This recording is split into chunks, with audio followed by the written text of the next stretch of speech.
Hello mga ka-siblings!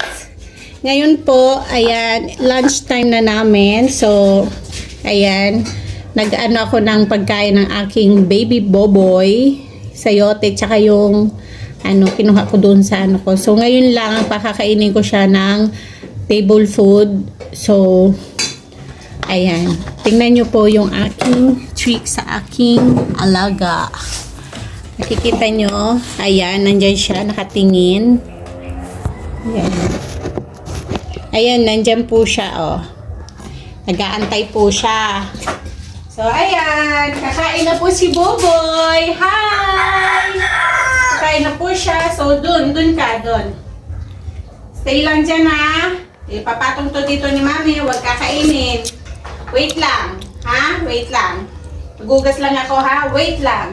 Huwag mo kakainin yan. Damn!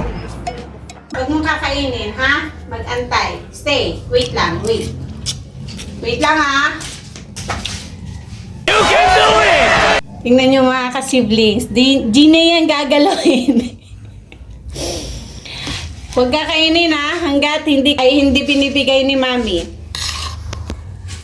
Ayan. Ayan po siya mga ka-siblings. Ayan. Kakain na siya. Ayan na. Pag binigay ko yan, kakainin na niya yan. Ayan. Ganyan po yan kabait ang aking boboy. O, diba? Sarap na ng kain niya. O, diba? Yan, gumakain niya ng gulay. So, that's it for today's video. Bagong tricks ng aking boboy.